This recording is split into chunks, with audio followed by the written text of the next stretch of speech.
கூடி முற்பிதாக்களோடு தூதருமாய் ஆர்ப்பரிப்புடன் கூடி வாழுவோம்.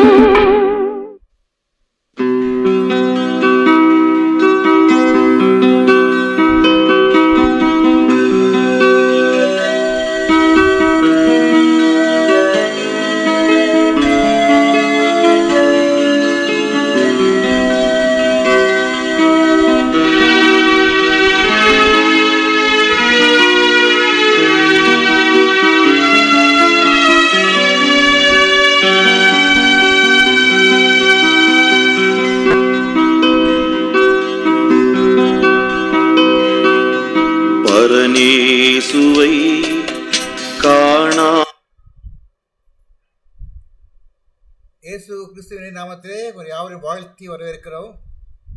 இந்த வாரத்தின் முதலாவது ஜெப நாளிலே நம்மகிட்ட வந்த யாவரையும் இயேசு கிறிஸ்துவின் நாமத்திலே வாழ்த்தி வரவேற்கிறேன். வர தாமதவர்களையும் கர்த்தர் சீக்கிரமாக அழைத்து வருமானம் ஜெபிப்போம். வந்த காரணமான சகோதரி ஹேமாரலத் அவர்களையும் ஒரு செய்தி கொடுக்கும்படியாக வந்திருக்கிற மகளை கர்த்தர் விசேஷம் ஆசீர்வதிப்பாராக. அவளையும் குழுவின் சார்பாக வாழ்த்தி வரவேற்கிறேன். இப்போது கூட ஆரம்ப ஜெபத்தை நமக்காக டாக்டர் தேவதாஸ் அவர்கள் ஜெபித்து ஆரம்பித்து வைப்பார்கள். ஜெபிப்போம். எங்களை நேசிக்கிற அந்த தகப்பனை நீக்கு தந்திருக்கிற இந்த அருமையான ஜெப ஐக்கியத்திற்காக உமக்கு நன்றி செலுத்துகிறோம்.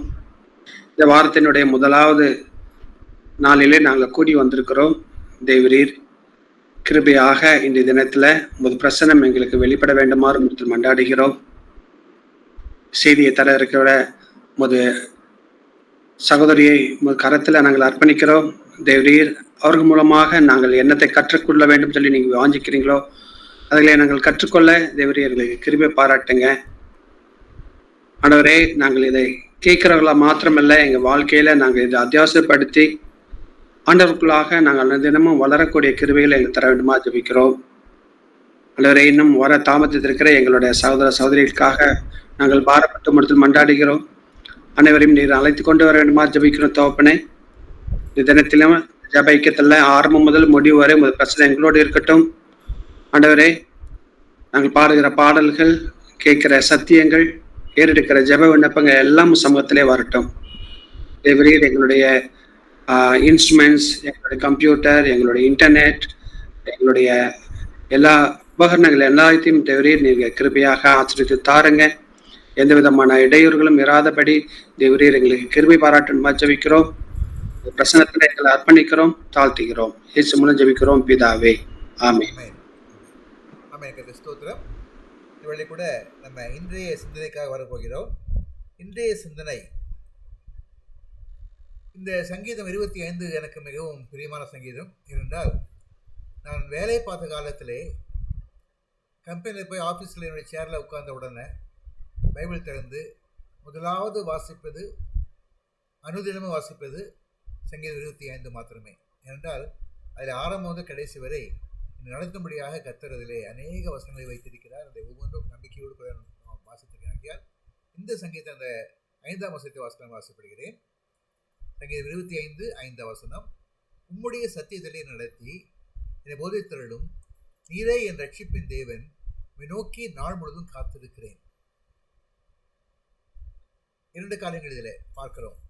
ஒன்று, ஒரு சத்தியத்திலே நம்மளை நடத்துவார், நமக்கு போதனை செய்வார். அதனால நான் அசத்தியமான காரியம் செய்யாதபடியாக, கர்த்தர் விருப்பம் இல்லாத காரியம் செய்யாதபடியாக, கர்த்தர் நடத்தும்படியாக நான் சத்திய ஆவியானவருடைய துணையை கேட்கிறேன். அதே வேளையிலே சரியான பாதையை செல்லும்படியாக, கர்த்தர் என்னை போதிக்கும்படியாக அவருடைய போதனை கேட்கிறேன். சாதாரணமாக ஆஃபீஸில் போய் உட்கார்ந்த உடனே லாக் ஷீட் திறந்து பார்ப்பாங்க. அதில் வந்து சில குறிப்பிட்டு கொடுத்துருப்பாங்க. இன்றைக்கு என்ன வேலை செய்ய வேண்டும், இன்ஸ்ட்ரக்ஷன்ஸ் ஃப்ரம் அபவ், அதாவது என்னுடைய ஹையர் அதாரிட்டிஸ் என்ன இன்ஸ்ட்ரக்ஷன் தராங்களோ அதெல்லாம் அதில் வரும். கம்ப்யூட்டர் திறந்தால் அதான் முதல்ல வரும்.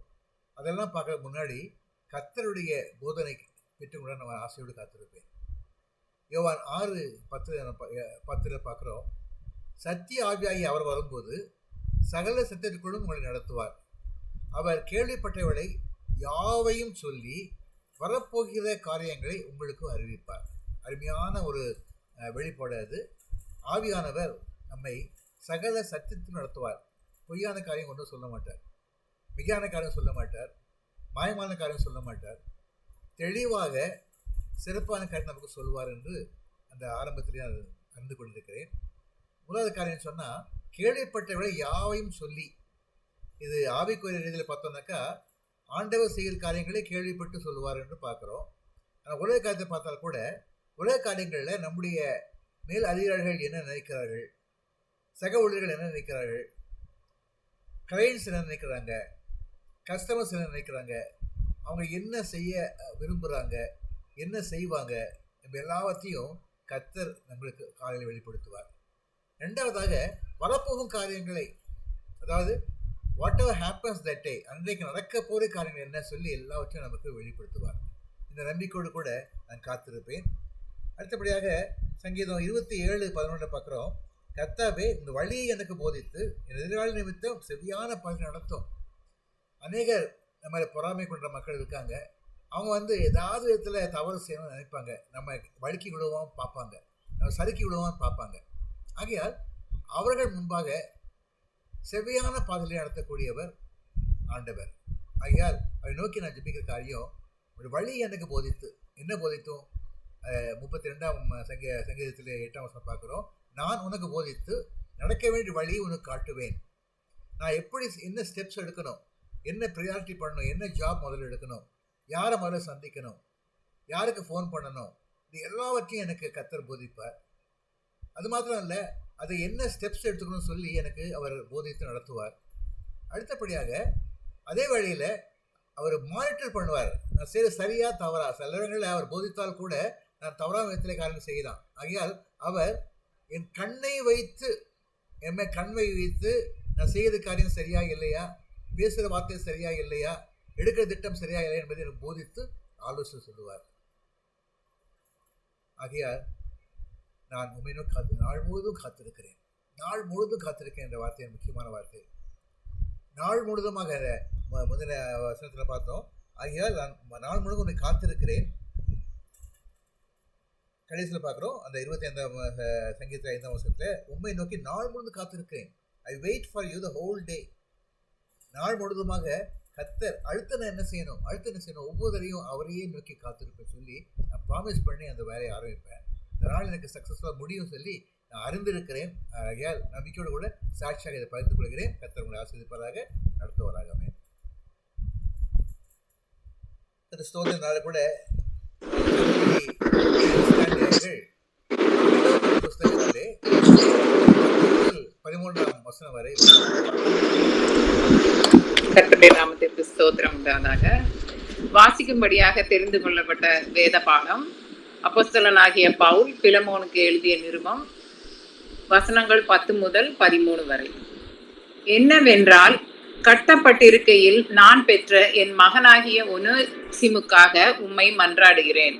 முன்னே அவன் உமக்கு பிரயோஜனம் இல்லாதவன், இப்பொழுதோ உமக்கும் எனக்கும் பிரயோஜனம் உள்ளவன். அவனை நான் உம்மிடத்திற்கு அனுப்புகிறேன். என் உள்ளம் போல் இருக்கிற அவனை நீர் ஏற்றுக்கொள்ளும். சுவிசேஷத்தின் நிமித்தம் கட்டப்பட்டிருக்கிற எனக்கு ஊழியம் செய்யும்படி உமக்கு பதிலாக அவனை என்னிடத்தில் வைத்துக் கொள்ள வேண்டும் என்று இருந்தேன். வாசிக்கும்படியான வேத பாடம் வாசித்தாயிற்று. கிறிஸ்துவுக்கே மகிமை உண்டாவதாக. என்ற அந்த ஒரு மகனை குறித்து அவர் எழுதிய வார்த்தைகள் வாசித்தோம். தொடர்ந்து அதுக்கு சம்பந்தமான ஒரு பாடலை சகோதரி மேரிசாம்ஸ் அவர்கள், எந்த நிலையிலும் நான் இருந்தாலும் என்னை மறவாதவர் இயேசு ஒருவரே என்ற பாடலை பாடுவார். எந்த நிலையில் நான் இருந்தாலும் என்னை வெறுக்காதவர் என் இயேசு ஒருவரே. எந்த நிலையில் நான் இருந்தாலும் என்னை வெறுக்காதவர் என் இயேசு ஒருவரே, என் தேவன் ஒருவரே. நோயாளியாய் நான் இருந்தால் பலர் வெறுப்பார்கள், நோயாளியாய் நான் இருந்தால் பலர் வெறுப்பார்கள். என் நோய்களையே சொல்லி சொல்லி நோகடிப்பார்கள், என் நோய்களையே சொல்லி சொல்லி நோகடிப்பார்கள். எந்த நிலையில் நான் இருந்தாலும் இனி வெறுக்காதவர் என் இயேசு ஒருவரே, என் தேவன் ஒருவரே. எந்த நிலையில் நான் இருந்தாலும் இனி வெறுக்காதவர் என் இயேசு ஒருவரே, என் தேவன் ஒருவரே. கடனாளியாய் நான் இருந்தால் பலர் வெறுப்பார்கள். கடனாளியாய் நான் இருந்தால் பலர் வெறுப்பார்கள். என் கடன்களையே சொல்லி சொல்லி கலங்க வைப்பார்கள். என் கடன்களையே சொல்லி சொல்லி கலங்க வைப்பார்கள். எந்த நிலையில் நான் இருந்தாலும் இனி வெறுக்காதவர் என் இயேசு ஒருவரே, என் தேவன் ஒருவரே. எந்த நிலையில் நான் இருந்தாலும் இனி வெறுக்காதவர் என் இயேசு ஒருவரே, என் தேவன் ஒருவரே. அனாதையாய் நான் இருந்தால் பலர் வெறுப்பார்கள். அனாதையாய் நான் இருந்தால் பலர் வெறுப்பார்கள். அன்பு வேண்டுமா என்று அலைய வைப்பார்கள். என் அன்பு வேண்டுமா என்று அலைய வைப்பார்கள். எந்த நிலையில் நான் இருந்தாலும் என்னை வெறுக்காதவர் என் இயேசு ஒருவரே, என் தேவன் ஒருவரே. எந்த நிலையில் நான் இருந்தாலும் என்னை வெறுக்காதவர் என் இயேசு ஒருவரே, என் தேவன் ஒருவரே. ஆமென். ஆமென். கர்த்தருக்கு ஸ்தோத்திரம். வேளை கூட நமது வந்திருக்கிற சகோதரி ஹேமா அருள்ராஜ் அவர்கள் ஒனேசுமு என்ற அந்த ஒரு பவுலுடைய சீடனை குறித்து நம்மோடு பகிர்ந்து கொள்ள போகிறார்கள். இயேசுவின் நாமத்திலே வாழ்த்து வரவேற்கிறேன். கர்த்தர் உங்களை வெளிப்படுத்திய காரியங்களை எங்களுக்கு பகிர்ந்து கொள்ளுங்கள்.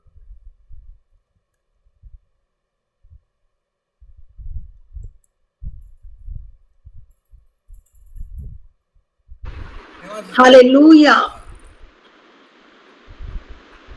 இந்த நாளிலும் கூட தேவனாகிய கர்த்தர் நமக்கு கொடுத்த அந்த ஐக்கியத்திற்காய் நான் என் தேவனை நன்றியோடு ஸ்தோத்தரிக்கிறேன். கடந்த சில வாரங்களாக வேதத்தில் மிகைப்படுத்தாத ஊழியர்களை பற்றி நாம் படித்து கொண்டு வருகிறோம். இந்த நாளிலும் கூட ஒனேசிமஸ் பற்றி அவரை குறித்து நாம் தியானிக்க இருக்கிறோம். நம் கண்களை மூடி ஆண்டவருடைய முகத்தை நோக்கி பார்ப்போம்.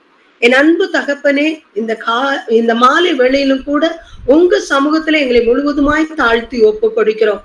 நீங்க பேசுங்கப்பா, நாங்க கேட்கட்டும். எங்களுடைய வாழ்க்கையில இந்த நாள்ல நாங்க எதை கற்றுக்கொள்ள வேண்டுமோ அதை நாங்கள் சரியாய் கற்றுக்கொள்ள என் தேவன் எங்களுக்கு கற்றுக் கொடுக்கும்படியாக நீங்க பேசுங்க, நாங்க கேட்கிறோம். ஆண்டவரே, இந்த தருணத்தை கொடுத்த உங்களுடைய அன்பு பிள்ளைகளை ஆசீர்வதிங்க. அநேகருக்கு பிரயோஜனம் உள்ளதாய் இந்த ஜெப வேலை காணப்பட கர்த்தனை கிருபை தருவதற்காய் நன்றி செலுத்துகிறேன். என்னை தாழ்த்துகிறேன், உடைய கரத்துல ஒப்பு கொடுக்கிறேன். மீட்பரின் சமூகத்தில் ஜெபம் கேட்டேன் நல்ல பிதாவே, ஆமென். முதலாவது நூற்றாண்டுல ஒரு சின்ன ஹிஸ்டரி நம்ம பார்ப்போமானால் இந்த ஒனேசிமாவை பற்றி நம்ம அறிந்து கொள்ள முடியும். முதலாவது நூற்றாண்டுல அப்போஸ்தலர்கள் இயேசு கிறிஸ்துவை குறித்து பிரசங்கித்தார்கள். இது நிமித்தமாக அநேக ஜனங்கள் தங்களை சுவிசேஷத்திற்கு அர்ப்பணித்தார்கள். அவர்கள்ல ஒருத்தர் தான் இந்த கொலேசே பட்டணத்தை சார்ந்த பிலமோன் என்கிற ஒரு பெரிய பணக்காரர். இவர் ரட்சிப்பை பெற்றார். அது மாத்திரமல்ல, ரட்சிப்பை பெற்றவுடன் தேவனுக்கு பயந்து தேவ பிள்ளையாக மாறி எல்லார் மீதும் அன்பு செலுத்துகிறவராய் காணப்பட்டார். சபைகளை கட்டுகிறவராக, நல்ல ஒரு விசுவாசியாக, பரிசுத்தவான்களின் உள்ளங்களை இளைப்பார பண்ணுகிறவராகவும், தன்னுடைய அன்பினால் சந்தோஷமும் ஆறுதலும் ஊழியர்களுக்கு உண்டாக செய்கிறவராகவும் காணப்பட்டார். இவருடைய வீட்டுல என்ன நடந்ததுன்னா சபை கூடுதலும் கூடி வரப்பட்டது. இப்ப நாமெல்லாம் அந்த கரெக்டா அந்த நேரத்துல வந்து கூடியிருப்பது போல இந்த பிலமோன் அவருடைய வீட்லயும் சபை கூடுதல் நடந்தது. இந்த பிலமோன் அந்த நாட்கள்ல அடிமைகள் பெரிய பணக்காரர்களுக்கு வேலை செய்கிற காரியங்கள் காணப்பட்ட நேரம். இந்த பிலமோனுடைய வீட்டிலையும் கூட நிறைய வேலைக்காரர்கள் இருந்தார்கள். அவர்களோடு கூட அடிமையாக ஒனேசிமுவும் இருந்தார். இந்த ஒனேசிமு இந்த நல்ல ஊழியக்காரருடைய அன்பை புரிந்து கொள்ளாம தவறு பண்ணிடுறார். அவர் அடிமைகள் தவறு பண்ணுனா அவங்களுக்கு ஒரே தீர்வு என்னன்னா மரண தண்டனை அனுபவிப்பதுதான். அப்போ மரண தண்டனைக்கு பயந்தவராக இந்த ஒனேசிமு என்ன செய்யறாருன்னா அங்கிருந்து தப்பி ஓடி செல்கிறார். நல்ல தன்னுடைய எஜமானை விட்டு அவருடைய சில பொருட்களையும் திருடி கொண்டு களவாய் எடுத்துக்கொண்டு அவர் என்ன செய்கிறார்? தப்பி செல்கிறார். அப்படி அவர் தப்பி செல்லும் போது ரோமாபுரிக்கு அவர் கடந்து வருகிறார். தண்டனைக்கு தப்பும்படியாக அவர் ரோமுக்கு வருகிறார். அங்கு சிறைப்படுத்தப்பட்ட பவுலை அவர் சந்திக்கிறார். அந்த பவுலுடைய சந்திப்பு ஒனேசிமுடைய வாழ்க்கையில ஒரு பெரிய மாற்றத்தை உண்டாக்கியதை நாம் பார்க்கிறோம். இந்த ஒனேசிமு பவுலை சந்திக்கும் போது பவுல் ஒனேசிமுக்கு இயேசு கிறிஸ்துவின் அன்பை பற்றியும் அவருடைய சுவிசேஷத்தை பற்றியும் ரட்சிப்பின் காரியங்களை குறித்தும் பேசுகிறார். இது நிமித்தமாக பாவ உணர்வு அடைந்து அவர் மனம் திரும்பினவராக என்ன செய்கிறார்? புதிய மனிதராக, மறுபடியும் பிறந்த புது மனிதராக மாற்றப்படுகிறார். பவுல் புதிய மனிதனாக மாறிய ஒனேசிமிடம் அவருடைய பழைய வாழ்க்கையை கேட்கும் போது ஒனேசிமு தான் கொலேசே பட்டணத்தில் பிலமோனிடத்தில் வேலை செய்ததாகவும் அங்கே இருந்தவர் தப்பி வந்த காரியத்தையும் இப்பொழுது இயேசு கிறிஸ்துவை ஏற்றுக்கொண்டதையும் குறித்து அவரிடம் விவரிக்கிறார். உடனே பவுல், அவருக்கு முதிர் வயதாயிற்று, சிறைப்பட்ட பவுலுக்கு ஒனேசிமு ஹெல்ப் பண்றாரு. ஆனா பவுலுக்குள்ளாக ஒரு எண்ணம், இவரை தனக்கு வேலைக்காரனாக வைத்துக் கொள்ளலாம் என்று நினைக்காதபடிக்கு திரும்பவும் இவர் மீட்டெடுக்கப்பட்ட இந்த மீட்பை பிலமோன் அறிய வேண்டும் என்பதற்காக மீண்டும் பிலமோனிடத்திற்கே ஒனேசிமஸ அனுப்புகிறார். ஒரு கடிதம் எழுதி அனுப்புகிறார். அந்த கடிதத்தில் என்ன குறிக்கப்பட்டிருக்கிறது என்பதை தான் இப்பொழுது நாம் பார்க்க போகிறோம். இந்த பவுல் தான் பிலமோனையும் கிறிஸ்துவுக்குள்ளாக வழி நடத்தின தேவ மனிதன்.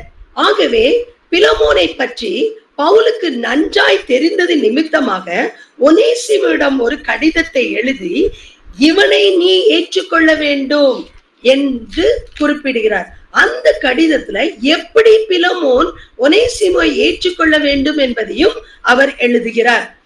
நான் கட்டப்பட்ட நிலைமையில இருக்கிறேன், நான் முதிர் வயதாகிவிட்டேன், ஆனால் உம்மிடத்தில் பிலமோனே, உம்மிடத்தில் ஒரு காரியம் கட்டளையாக சொல்ல எனக்கு அதிகாரம் உண்டு.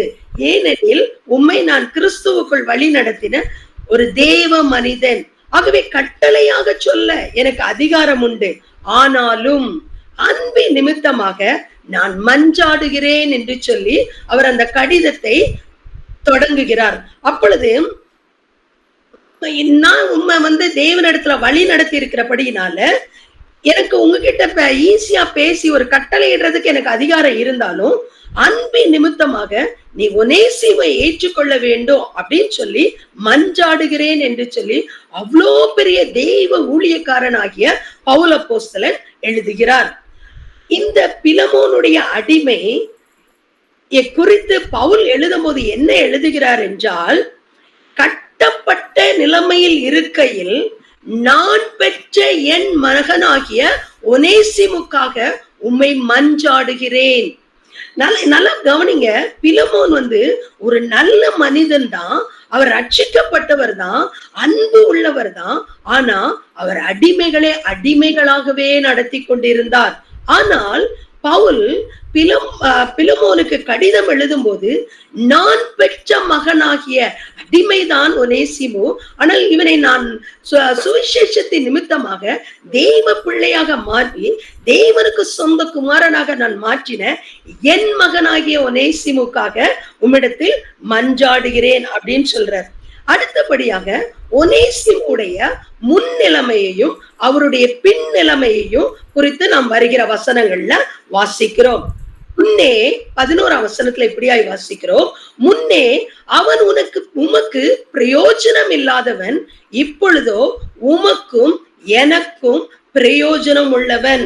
எப்படி அப்படின்னு பார்ப்போமானால், ஒரு நல்ல ஊழியக்காரர், நல்ல ஒரு மனிதன், நல்ல ஒரு எஜமான் அவரிடத்தில் அவருக்கு தவறு செய்து துரோகம் பண்ணி இந்த ஒனேசிமு என்ன செய்து வந்தார்? ஓடி வந்து விட்டார். ஆகவே அவர் பிரயோஜனமற்றவராய் காணப்படுகிறார். ஆனால் இப்பொழுதோ ரட்சிப்பை சுதந்திரித்துக் கொண்டு தேவ பிள்ளை என்ற அதிகாரத்தை பெற்ற ஒனேசிமு தேவ பிள்ளையாய் மாறிவிட்டான். ஆகவே முன்னே பிரயோஜனம் இல்லாதவன் இப்பொழுது பிரயோஜனம் உள்ளவனாக, அது எப்படி சொல்கிறாருன்னா, உமக்கும் எனக்கும் பிரயோஜனம் உள்ளவனாய் காணப்படுகிறான் என்று சொல்லி அவர் பவுல் வந்து ஒனேசிமுக்கு கடிதத்துல எழுதுகிறார். அடுத்து 15ஆம் வசனத்துக்கு வருவோமானால், முன்னே அவன் அடிமையானவன், இப்பொழுதோ அவன் அடிமை அல்ல, அவன் யாரு? பிள்ளை. பிள்ளை என்ற அதிகாரத்தை சுதந்திரித்து கொண்டவன் என்று சொல்லி குறிப்பிடுகிறார். அப்ப நம்ம பார்க்கும்போது எப்படி அந்த காலத்துல அடிமைகளை எப்படி நடத்துவாங்களாம், அவங்க ஏதாவது ஒரு பணம் கொடுத்து அவங்கள அடிமைகளை வாங்கிடுவாங்க. அவங்க வாங்கின நாள் வரைக்கும் அந்த அடிமைகள் என்ன செய்யணும்னா, அந்த எஜமானுக்கு கீழ்ப்படிந்து அவங்க மேல அடையாளங்கள்லாம் போட்டுருவாங்க. அந்த அடையாளங்களை பெற்றுக்கொண்டு அந்த எஜமானுக்கு கீழ்ப்படிந்தவர்களாக தான் அடிமைகள் என்ன செய்யணும்? வேலை செய்யணும். ஆனா வேலைக்காரர்கள் என்பது எப்படின்னா, அவங்க வேலை செய்வாங்க, அவங்களுக்கு கூலி, அவர்கள் செய்த வேலைக்கு கூலி கொடுக்கப்படும். ஆனா அடிமைகளுக்கு கூலி ஒன்றும் கொடுக்கப்படாது. அவர்கள் என்றைக்கும் அந்த குறிப்பிட்ட நாள் வரைக்கும் அவர்கள் எப்படிப்பட்டவர்களாய் காணப்பட வேண்டும்? அடிமைகளாக மாத்திரமே காணப்பட வேண்டும். ஆனால் இந்த ஒனேசிமு தேவனை தனக்கு சொந்த இரட்சகராக ஏற்றுக்கொண்டது நிமித்தமாக அடிமை என்ற நிலைமையில் இருந்து அவன் பிள்ளை என்ற, தேவ பிள்ளை என்ற மேலான நிலைமைக்கு என்ன செய்கிறார்? உயர்த்தப்படுகிறார். ஆகவே நான் இவனை என்ன செய்யறேன்? உம்மிடத்திற்கு அனுப்புகிறேன், இவரை நீர் ஏற்றுக்கொள்ளும், அவன் மேலான நிலைமைக்கு உயர்த்தப்பட்டு விட்டார் என்று சொல்லி எழுதுகிறார். அடுத்து 3வது ஒரு காரியத்தை பவுல் குறிப்பிடுவதை நாம் பார்க்கிறோம். அவர் எப்படி செய்கிறார்? தவறு செய்தது நிமித்தமாக எஜமானுக்கு துரோகம் செய்து எஜமானை விட்டு அவர் என்ன செய்கிறார்? ஓடி செல்லுகிறார். அந்த ஓடி செல்லுகிற அவர் வந்து என்ன செய்கிறார்? முதலாவது பிரிந்து போகிறார். அந்த பிரிவு, எஜமானுக்கும் அடிமைக்கும் இடையில ஒரு பிரிவு உண்டாகிவிட்டது. ஆனால் அந்த பிரிவு நிரந்தரமான பிரிவாய் காணப்படவில்லை. அவர் என்ன செய்கிறார்? காலம் நிறைவேறுவதற்கு முன்பாகவே தன்னுடைய எஜமானை விட்டு ஓடி போவது நிமித்தமாய் அவர் பிரிந்து போகிறார். ஆனால் இப்பொழுதோ அவர் சேர்த்து கொள்ளப்பட வேண்டிய நிலைமைக்கு எப்படிப்பட்டவர் ஆயிட்டார்? உயர்த்தப்பட்டு விட்டார். ஆகவே என்னை போல், என் உள்ளத்தை போல நான் எப்படி ஒனேசிமை ஏற்றுக்கொண்டேனோ அதே போலத்த விதமாக நீயும் எப்படி என்ன செய்ய வேண்டும்? பிலமோனாகிய நீர் இவனை எனக்கு பிரியமான ஒரு மகனாக ஏற்றுக்கொண்டது போல கர்த்தருக்குள் உம்முடைய சரீரத்தின் படியே பிரியமுள்ளவனாக ஏற்றுக்கொள்ளும் என்று சொல்லி பவுல் அப்போஸ்தலன் குறிப்பிடுகிறார். அடுத்தபடியாக 4வது காரியமாக அவர் எப்படி ஒரு காரியத்தை குறிப்பிடுகிறார்?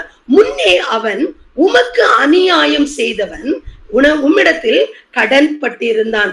எப்படி ஒரு அடிமை கடன் பட்டிருந்தான் அப்படின்னு பார்ப்போமானால், அவன் அநியாயம் செய்தது என்ன? அந்த எஜமானை விட்டு அவன் ஓடி வந்தது அநியாயம் செய்தது. ஆனால் அநியாயம் மாத்திரமல்ல, அடிமையை விலை கொடுத்து வாங்கிய அந்த எஜமானுக்கு அவர் காலம் நிறைவேறும் வரை ஊழியம் செய்யாதபடிக்கு அவர் தப்பி ஓடியதினால், விலைக்கிரயம் கொடுத்து வாங்கின எஜமானுக்கு துரோகம் செய்து தப்பி ஓடினபடியால் அவர் கடன்பட்ட நிலைமையில் காணப்படுகிறார். பவுல் அப்போஸ்தலன் சொல்லுகிறார் 18வது வசனத்துல, அவன் அநியாயக்காரன் தான், உமக்கு அநியாயம் செய்து உமக்கு கடன் பட்டவனாய் காணப்படுகிறான். ஆனா இதையெல்லாம் என்ன செய்யுங்க, ஏன் கணக்குல வைத்திருப்பிலமோன், நான் இவைகளை எல்லாம் அவன் நிமித்தமாக செலுத்தி தீர்ப்பேன் அப்படின்னு சொல்லி இவனை நீர் ஏற்றுக்கொள்ளும் அப்படின்னு சொல்லி அவர் குறிப்பிடுகிறத நம்ம பார்க்கிறோம்.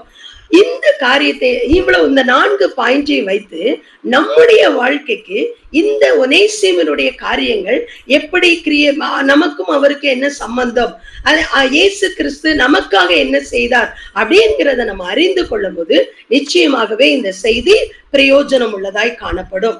ஒனேசிமுடைய முன்னிலைமையும் அவருடைய பின் நிலைமையும் நமக்கு கற்றுத் தருவது என்ன என்று பார்ப்போமானால், முன்னே ஒனேசிமு பிரயோஜனமற்றவன், பின்னே அவன் பிரயோஜனம் உள்ளவனாக மாறுகிறான்.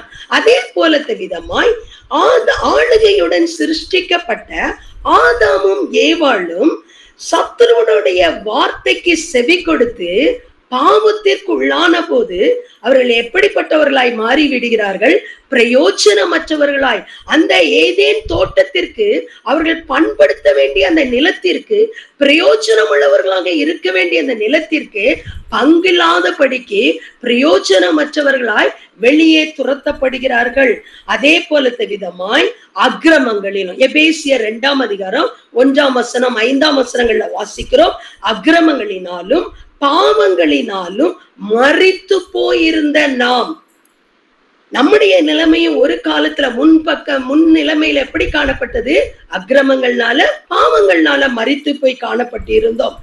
நம்மை மரித்து போய் பிரயோஜனமற்றிருந்த நிலைமையில இருந்த நம்மை இயேசு கிறிஸ்து என்ன செய்கிறார் என்று பார்ப்போமானால், நம்மை மீட்கும்படியாக அவர் தம்மையே சிலுவையில் பலியாக கொடுத்தார்.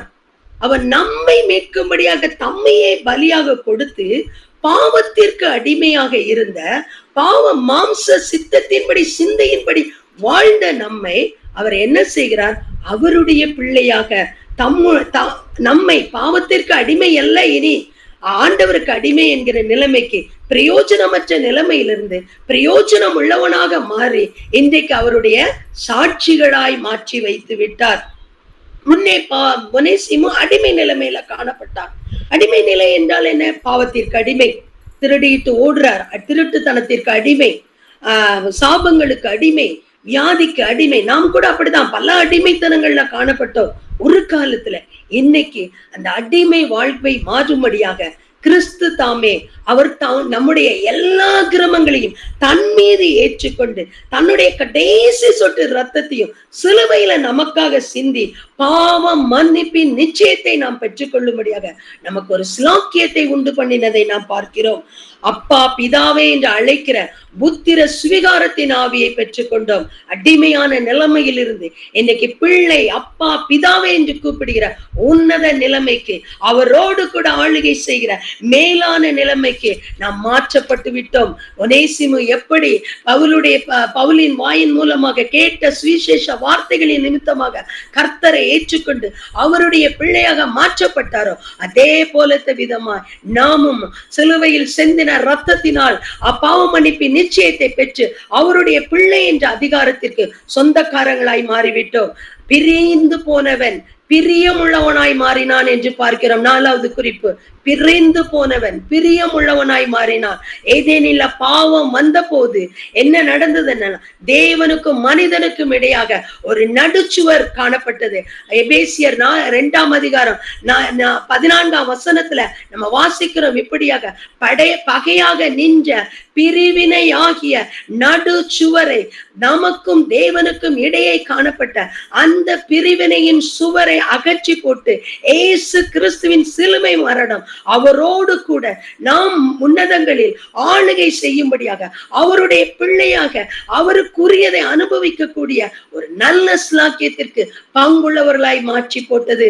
பிரிந்து போன ஒரு நிலைமையில பாவத்தின் நிமித்தமாக பிரிந்த நிலைமை மாறி அவரோடு கூட ஐக்கியப்படும்படியான பரிசுத்த நிலைமைக்கு நாம் மாற்றப்பட்டோம். இறுதியாக அவன் அநியாயம் செய்தான், கடன் பட்டிருந்தான், இருந்தான், ஆண்டவருக்குள்ளாக மாற்றப்பட்டான். அதே போலத்த விதமாய் நம்முடைய அக்கிரமங்களையும் நம்முடைய மீறுதல்களையும் இயேசு கிறிஸ்து தன் மீது பவுலப்போஸ்தலன் சொல்லுகிறார் அல்லவா, அவனுடைய கடனையும் அவனுடைய அநியாயத்தையும் என் பேரிலே நான் ஏற்றுக்கொள்கிறேன், அதை நான் செலுத்தி தீர்ப்பேன் என்று சொல்லி அதே போலத்த விதமாய் இயேசு கிறிஸ்து நம்முடைய அக்கிரமங்களையும் நம்முடைய மீறுதல்களையும் தன் மீது ஏற்றுக்கொண்டு நமக்காக அடிக்கப்பட்டார், நமக்காக நொறுக்கப்பட்டார், சிலுவையில் தன் ஜீவனையே கொடுத்தார். அது மாத்திரமல்ல, நமக்கு சமாதானத்தை உண்டு பண்ணும் ஆக்கினை அவர் மேல் வந்தது என்று சொல்லி ஏசாயா 53ஆம் அதிகாரத்துல நம்ம வாசிக்கிறோம். பவுல் எப்படி கடனை செலுத்தி தீர்த்து முடியா அந்த கடனை தன் மீது ஏற்றுக்கொண்டாரோ,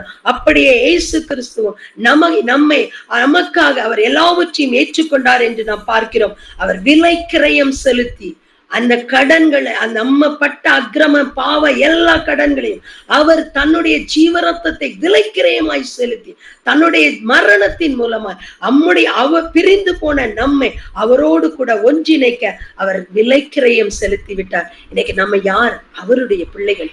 அவரோடு கூட உன்னதங்களில் மேலான அனுபவங்களை அனுபவிக்கும்படியாக நம்மை அவருக்கென்று நாம் முன்குறித்தவர் நம்மை தெரிந்து கொண்டார், நம்மை அழைத்தார், அவருடைய பிள்ளையாக மாற்றினார், மகிமைப்படுத்துகிறார், நம்மை நீதிமான்களாய் மாற்றி என்றென்றும் அவரோடு வாழுகிறார் ஒரு வாழ்க்கையை நமக்கு அவர் தந்து விட்டார். அது மாத்திரமல்ல, இந்த ஒனேசிமு என்றால் என்ன அர்த்தம் என்று நாம் பார்ப்போமானால், பிரியமுள்ளவன் என்று பிரயோஜனம் உள்ளவன் என்று அர்த்தமாம். ஆனா இந்த பிரயோஜனம் உள்ள ஒரு அடிமை அவன் பிரயோஜனமற்றவனாய் மாறின போதும் இறுதியாக பிரயோஜனம் உள்ளவனாக திரும்பவும் தன்னுடைய இடத்திற்கு வேலை செய்யும்படியாக பிள்ளையாக, அடிமையாக அல்ல பிள்ளையாக அனுப்பப்பட்டது போல நாமும் கூட நம்முடைய அக்கிரமங்களில் பாவங்களில் மரித்த நம்மை இன்றைக்கு பிள்ளையாக ஏற்றுக்கொண்டு அவருக்கு ஊழியம் செய்யும்படியாக அவருடைய பிள்ளையாக மாற்றி அந்த உன்னத பாக்கியத்தை நமக்கு கொடுத்து விட்டார். இன்னைக்கு நாம் எல்லாரும் அவருடைய பிள்ளைகள், அவருடைய சந்ததி, அவருடைய ஊழியக்காரர்கள்.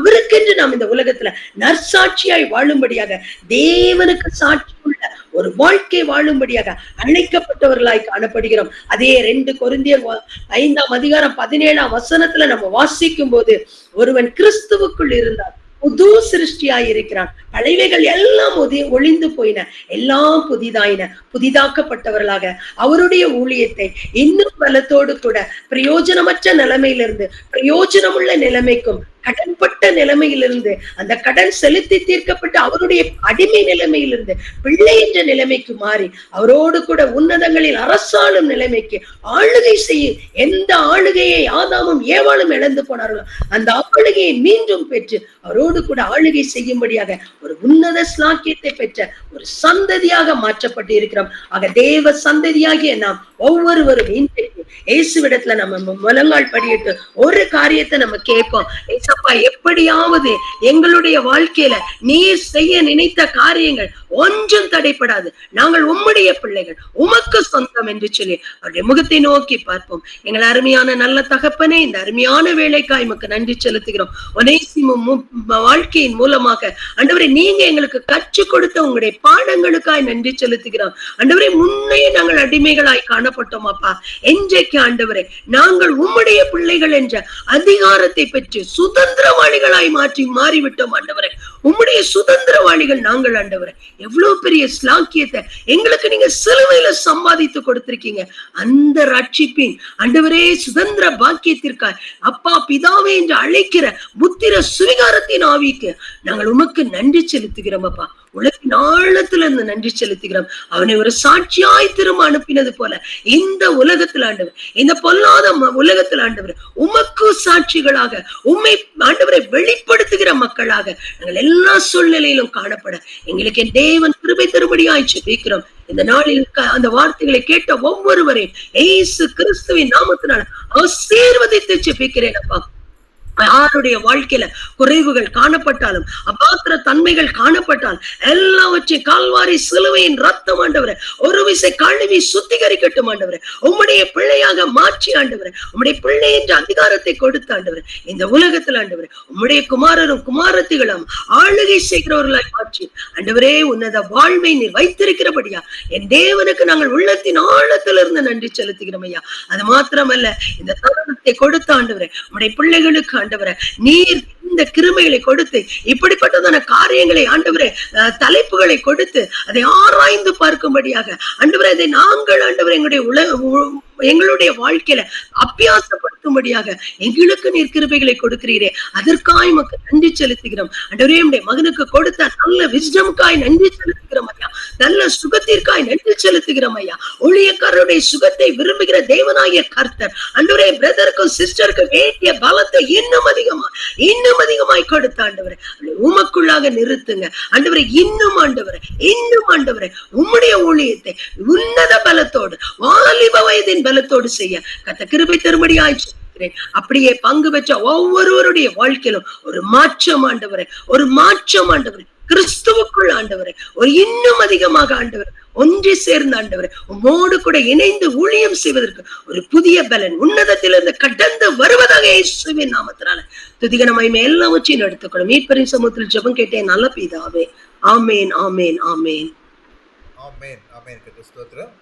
அருமையான ஒரு ஆழமான செய்தியை கொடுத்த அருமையான மகளுக்கு நினைவாத்திலே குழு சார்பாக நன்றி செலுத்தி வருகிறேன்.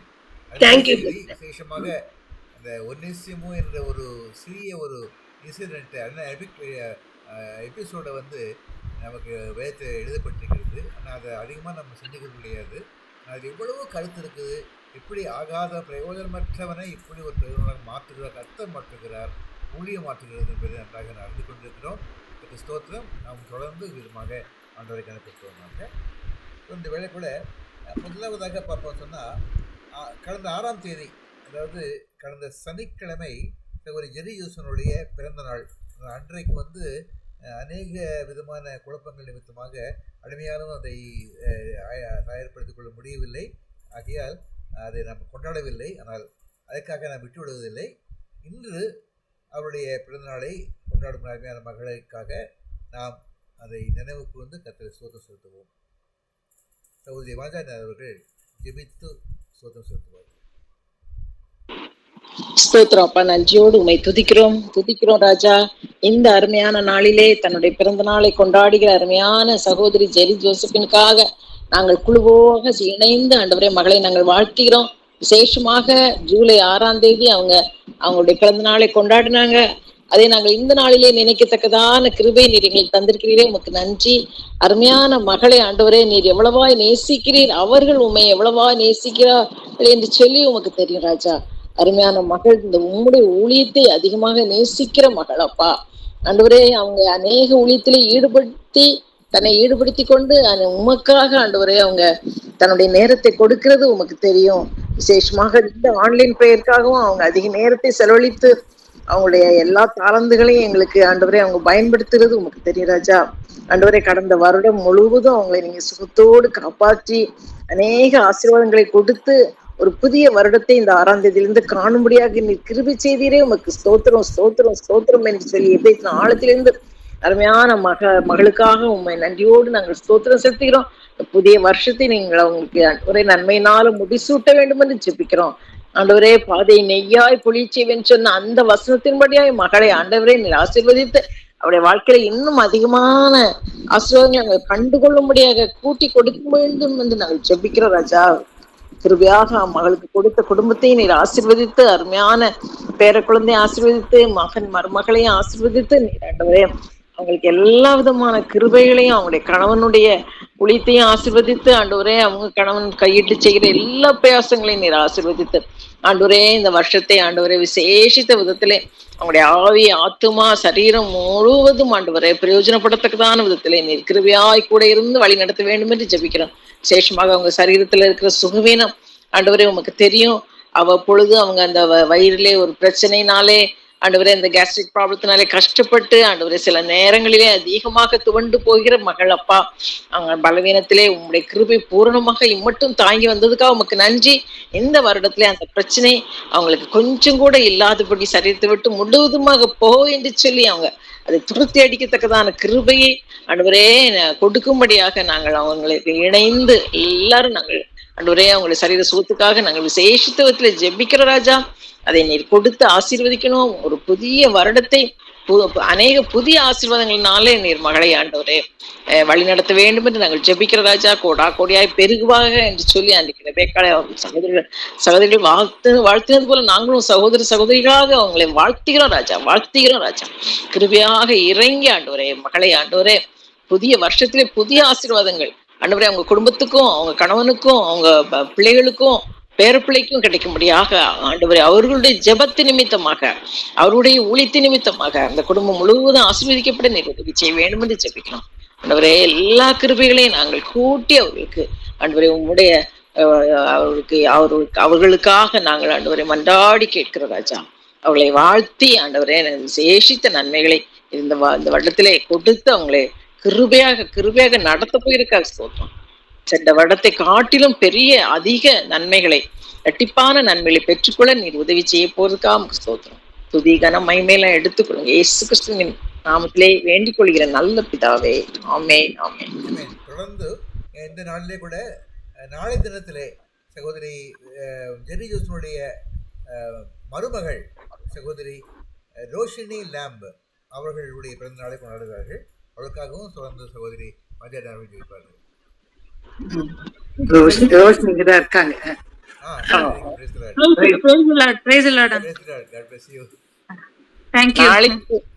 ஆண்டவரே விசேஷம் ஒரு விஷயம் உடைய பாதத்திலே வருகிறோம். நாளைக்கு அவங்க பிறந்த நாளை கொண்டாடுகிற அருமையான சகோதரி ரோஷினியே நாங்கள் திரும்பவும் ஆகும் சமூகத்திலே நாங்கள் இப்பொழுது நாங்கள் நினைக்கிறோம் ஆண்டவரே அதே குடும்பத்திலே இருக்கிற அந்த அருமையான மகளுக்கு ஆண்டவரே நீர் கிருபையாய் ஆண்டவரே இந்த புதிய ஒரு வருடத்தை கூட்டி கொடுத்திருக்கிறீரே உமக்கு நன்றி ராஜா. ஆண்டவரே அவங்களுக்கும் அவங்க கையிட்டு செய்கிற எல்லா பிரயாசங்களையும் நீர் வர்த்திக்க செய்ய வேண்டும் என்று ஜெபிக்கிறோம். அவங்க குடும்பத்துக்கு அவங்களும் ஆண்டவரே ஒரு ஆசீர்வாதத்தின் ஊன்றுகோலாக இருக்கத்தக்கதாக நீர் உதவி செய்யணும். அவங்களுடைய கணவனுக்கும் அவங்களுடைய பிள்ளைக்கும் ஆண்டவரே ஆண்டவரே நன்றாக உமக்கு நேராக வழிநடத்தி வருகிற ஒரு மகளாக ஆண்டவரே அவங்களை நீங்க பயன்படுத்த வேண்டும் என்று நாங்கள் ஜெபிக்கிறோம் ராஜா. ஆண்டவரே அவங்களுக்கு என்னென்ன ஆசீர்வாதங்கள் அவங்களுடைய இருதயத்தின் வாஞ்சிகள் எல்லாம் ஆண்டவரே எங்களுக்கு தெரியாது, ஆனா உமக்கு தெரியும் ராஜா. புதிய வருடத்திலே ஆண்டவரே நீர் கூட்டி கொடுத்திருக்கிற அந்த வருடத்திலே ஆண்டவரே அவங்களுடைய இருதயத்தின் வாஞ்சிகள் மனதின் விருப்பங்கள் எல்லாவற்றையும் நீர் கொடுத்து ஆண்டவரே பிள்ளையை நீர் விசேஷத்துவத்திலே ஆசீர்வதிக்க வேண்டும் என்று ஜெபிக்கிற ராஜா. உதவி செய்யும் அப்பா. இந்த நான் வரப்போகிற நாளிலே அவங்க பிறந்த நாளே ஆண்டவரே உங்களுடைய சமூகத்திலே ஆண்டவரே அவங்க வந்து ஆண்டவரே அது நினைக்கிற வேளையிலே ஆண்டவரே கர்த்தர் அவங்களுக்கு நல்ல வார்த்தைகளை கொடுத்து மகளை உற்சாகப்படுத்தி ஆண்டவரே உபயோகப்படுத்த வேண்டும் என்று நான் ஜெபிக்கிறேன் ராஜா. உமக்காகவும் பயன்படத்தக்கதாக உதவி செய்ய வேண்டும் என்று ஜெபிக்கிறேன். குடும்பத்துக்கும் ஆண்டவரே உங்களோட ஒரு ஆசீர்வாதத்தின் மகளாக இருக்கு செய்ய வேண்டும் என்று ஜெபிக்கிறோம். ஆண்டவரே அவருடைய சரீரத்திலேயோ ஆண்டவரே இல்லாட்டில் மனதிலேயோ என்ன விதமான குறைபாடுகள் இருந்தாலும் என் தேவன் அறிவி எல்லாவற்றையும் நீக்கி ஆண்டவரே விசேஷித்த ஆசீர்வாதங்களை இந்த வருடத்தில் அவங்களுக்கு கொடுத்து இதுவரைக்கும் அவங்க கண்டிராத ஆசீர்வாதங்களை எல்லாம் பெற்றுக்கொள்ளத்தக்கதான் ஒரு புதிய ஒரு ஆசீர்வாதத்தின் வருஷமாக இந்த வருஷம் இருக்கு. நீ அவங்களுக்கு உதவி செய்ய வேண்டும் என்று ஜெபிக்கிறோம். அப்படி நீ செய்ய போகிற கிருபைக்கா உங்களுக்கு ஸ்தோத்திரம். நாங்கள் யாவரும் இணைந்து மகளை வாழ்த்துகிறோம். மகிமை நீங்க எடுத்துக்கொள்ளுங்க இயேசு கிறிஸ்துவின் இனி நாமத்தில் வேண்டிக் கொள்ளுங்க நல்ல பிதாவே. ஆமென் ஆமென். Thank you. Happy birthday. God bless you. Thank you brother. Thank you. சரி, இப்பொழுது நாம சாட்சி நேரத்தை செல்ல போகிறோம். சாட்சி இருந்தவர்கள் யாராக இருந்தாலும் உங்களுடைய சாட்சியை பகிர்ந்து கொள்ளலாம். கைகளை உயர்த்தினால் நான் உங்களுக்கு இடம் கொடுப்பேன். சாட்சி பகிர்ந்து கொள்ளலாம்.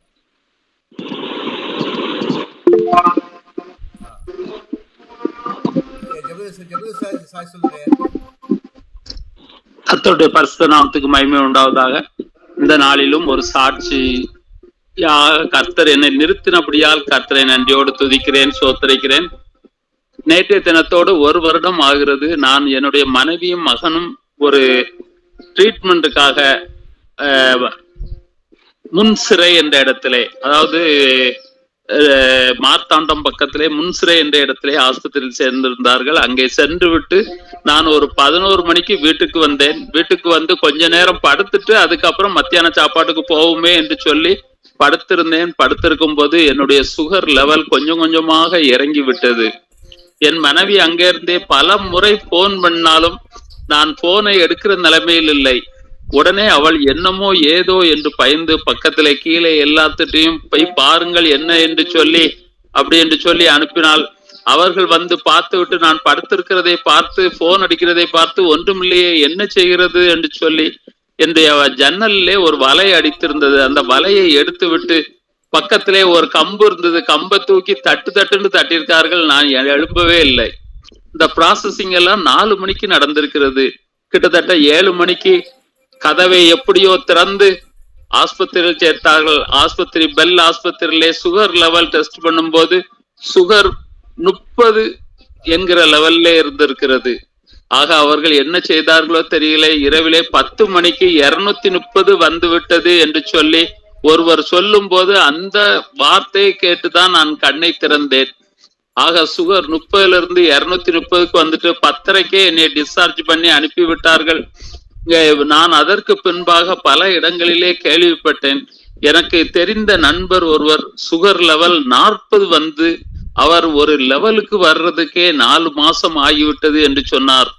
அதே போல என்னுடைய நண்பர் இன்னொருவர் சொன்னார், அவரோடு கூட வேலை பார்க்கும் ஆசிரியர் ஒருவர் சுகர் லெவல் குறைந்ததால் 6 மாதமாக கோமா ஸ்டேஜுக்கு போய்விட்டார். என்ன நடந்தது என்றே தெரியாது. 6 மாதத்திற்கு பின்புதான் சுய உணர்வடைந்தார் என்று சொன்னார்.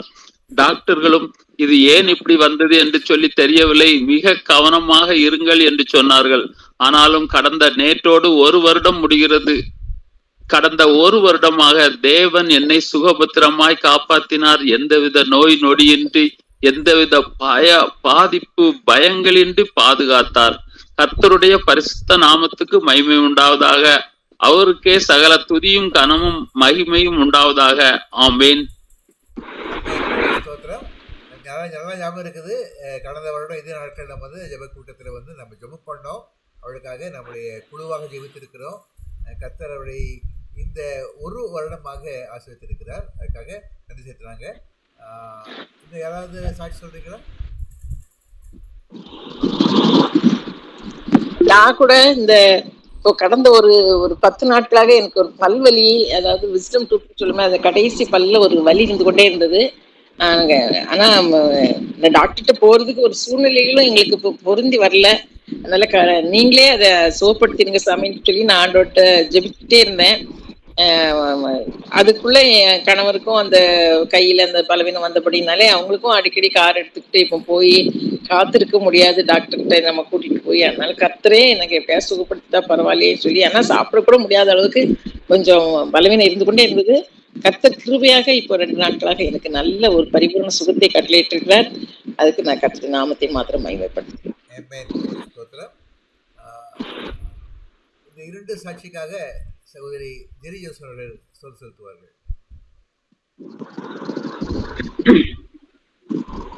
அன்புலே சுவாமி, இந்த அருமையான ஜெப குடிக்காக கொடாக்குடி ஸ்தோத்திரம். உள்ளத்தின் ஆழத்திலிருந்து உமக்கு நன்றி அப்பா. நீ எங்களுக்காக ஆயத்தப்படுத்தி கொடுத்த இந்த அருமையான கூடுகை ஆண்டவரே, எவ்வளவு காரியங்களை எங்களுக்கு உணர்த்தி ஆண்டவரே எங்களை நீங்க வழி நடத்தி வருகிறேன் என்று விசுவாசித்து உமக்கு நன்றி செலுத்துகிறோம் அப்பா. அது கொடுக்கப்பட்ட அருமையான பாடல், அருமையான சத்தியம் ஆண்டவரே, சாட்சிகளுக்காக கொடா கொடி ஸ்தோத்திரம். இப்பொழுது கேட்ட 2 சாட்சிகளுக்காக உங்களுக்கு நன்றி செலுத்துகிறோம் அப்பா. அருமையான சகோதரன் ஜெபோதரி அவர்கள் சொன்ன காரியங்களை கேட்கும் பொழுது ஆண்டவரே, கொஞ்ச நேரம் எல்லாரும் ரொம்ப ஸ்டன் ஆன மாதிரி ஆனோம். நாங்க உலக பிரகாரமாக அவங்க சொல்றதை கேட்கும் பொழுது ஆண்டவரே, அவ்வளவு சுகர் லெவல் குறைந்து அவர்களுக்கு ஒன்றுமே தெரியாம படுத்திருந்த நிலைமையில மற்றவர்கள் உதவி செய்ய அவர்களை அழைத்து செல்ல நீங்க உதவி செஞ்சீங்களாப்பா. ஆண்டவரே, நீங்க இந்த உலக காரியங்களுக்காக நீங்க பக்கத்துல இருந்து இந்த மாதிரி பாடுகள் நேரத்துல இருக்கிறீங்க ஆண்டவரே. அவங்களால உங்க நோக்கி கூப்பிட முடியல. அவ்வளவு லோ சுகர்ல இருந்து அவங்க பிரெத்லெஸ்ஸா இருக்கும்போது நீங்க பக்கத்துல போய் ஆண்டவரே நீர் அவங்களை அழைத்து சென்று ஹாஸ்பிட்டல்ல நல்ல சுகமாக ஆண்டவரே 1 ஆண்டு சுகமா இருக்கிற எந்த வித தொந்தரவும் இது வரைக்கும் வரல சொல்லி அநேக காரியங்களை சொன்னாங்கப்பா. நிறைய ரெஃபரன்ஸ் எல்லாம் கொடுத்தாங்க. 40 சுகர் குறைஞ்சவங்க நிலைமையெல்லாம் எப்படி இருக்கு, சுகர் லோவானா என்னெல்லாம் நடந்திருக்குன்ற காரியங்கள் எல்லாம் அவங்க அறிந்திருக்கிறாங்க.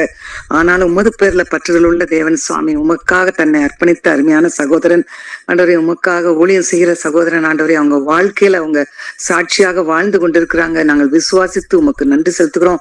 எங்க கூடுகையில அவங்களை அருமையாக எங்களுக்கு ஆறுதலாக நீங்க வைத்திருக்கிறீங்க. ஜெப பங்காளராக எங்களோடு இருக்கிறாங்களே, நீங்க அவங்களோடு இருக்கிறீங்கன்னு இன்னைக்கு சாட்சி சொல்லியிருக்காங்க. உண்மை கண்டிருக்காங்க.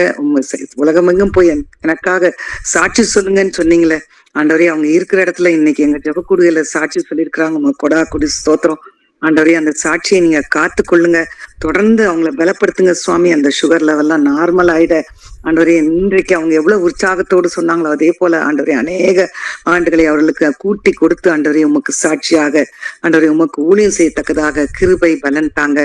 பலவீனத்தெல்லாம் பலன் பூர்ணமாய் கொடுத்து அருமையான சகோதரன் ஜெபத்துரை உமக்கு நன்றி செலுத்துகிறேன். அவர்கள் பலப்படுத்துங்க. அநேக சாட்சிகள் அவர்கள் மூலமாக நாங்கள் பெற்றுக்கொள்ள நீங்க கிருபை செய்யுங்க. மறுபடியும் உமக்கு ஒரு குடி ஸ்தோத்திரம் உமக்கு நன்றி செலுத்துகிறோம் அப்பா. நாங்கள் எல்லாம் குழுவாக சேர்ந்து உமக்கு சகோதரன் கொடுத்த சுகத்திற்காக இந்த சாட்சிக்காக உமக்கு நன்றி செலுத்துகிறோம்.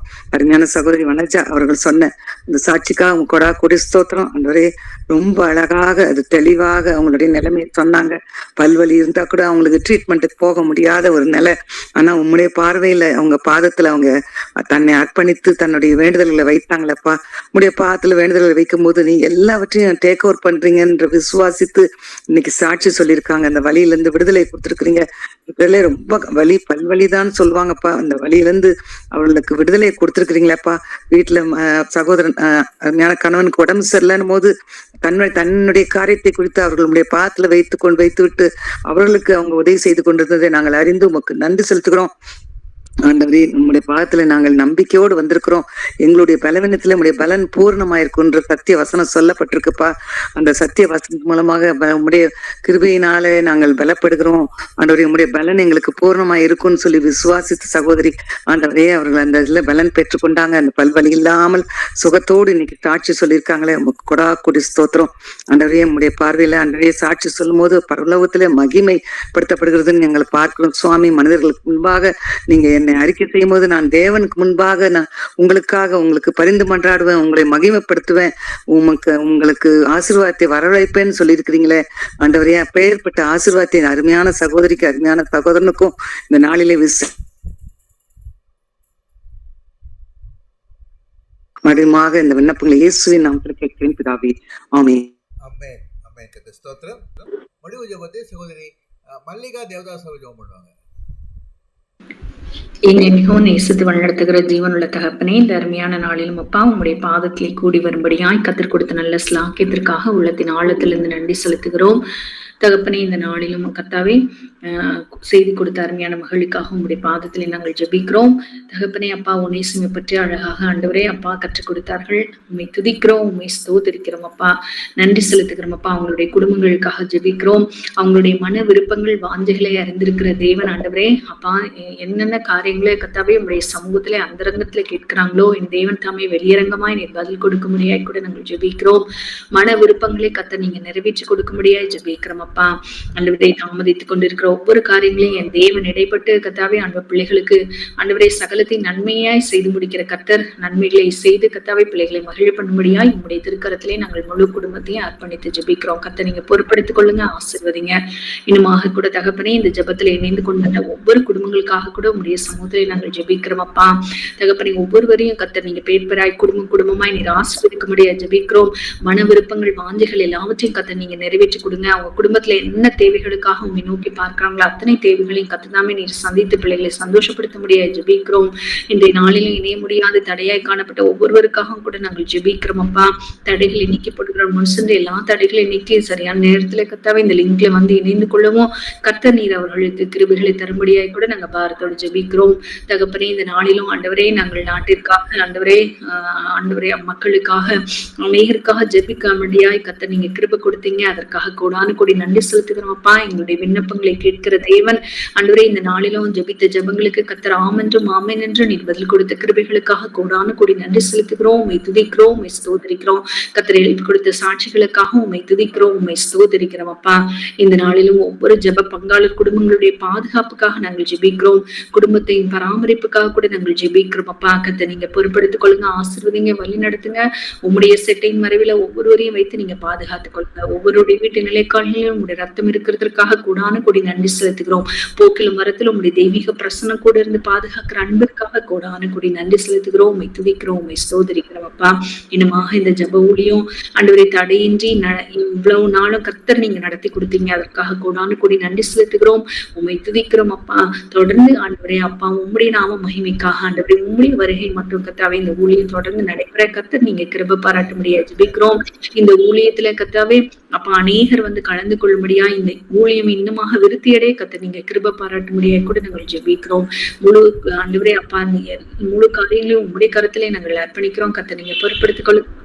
மீண்டுமாக நாங்கள் கூடி வருகிற வரைக்கும் உம்முடைய மாறாத கிருபை, உம்முடைய விலகாத பிரசனம் எங்கள் ஒவ்வொருவரும் காத்துக் கொள்ளும்படியாய் இயேசுவின் மூலம் ஜெபிக்கிறோம் ஜீவனுள்ள பிதாவே. ஆமென்.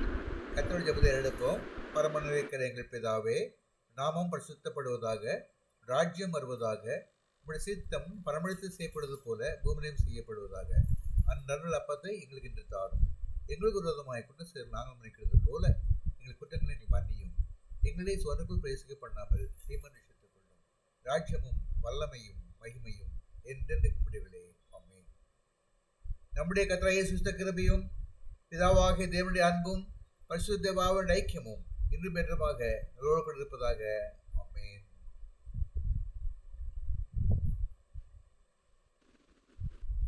ஆத்துமாவே கர்த்தரை ஸ்தோத்திரி, என் முழுமுள்ளமே அவன் பரிசுத்த நாமத்தை ஸ்தோத்திரி. அவர் செய்த சகல உபகாரங்களையும் மறவாதே, அவர் செய்த சகல உபகாரங்களையும் மறவாதே. இன்னாத்துமாவே கர்த்தரை ஸ்தோத்திரி, என் முழுமுள்ளமே அவன் பரிசுத்த நாமத்தை ஸ்தோத்திரி ஸ்தோத்திரி. ஆமென். ஹல்லேலூயா. ஆமென். கர்த்தர் ஸ்தோத்திரம். அந்த யாவருக்கும் இரண்டாவது நன்றி செலுத்துகிறேன். விசேஷமாக இந்த செய்தி குறித்த மக்களை விசேஷமாக ஆஸ்வதிப்பதாக, ஊழியர்களை இன்னும் அதிகமாக பெருகு பண்ணுவதாக. தொடர்ந்து இந்த வரப்போகிறதான வியாழக்கிழமை மார்க்கு என்னும் பெயர் கொண்ட யோவான் என்ற அந்த சுவிசேஷனை குறித்து அப்போஸ்தலனை குறித்து நம்மோடு கூட சகோதரர் டாக்டர் தேவதாஸ் அவர்கள் பகிர்ந்து கொள்வார்கள். வாருங்கள், வந்து பங்கு பெறுங்கள். இந்த மார்க்கை குறித்து நாம் ஒருவேளை மார்க்கு சுவிசேஷ வாசித்திருக்கலாம், ஆனால் மார்க்கு குறித்து அதிகமாக இதை சிந்திக்கவில்லை. நாம் சிந்திக்க போகிறோம். வந்து பங்கு பெறுங்கள், நாம் சிந்திப்போம், கர்த்தரை மகிமைப்படுத்துவோம். அது யாருக்கும் நன்றி. கர்த்தர் ஆசீர்வதிப்பாராக.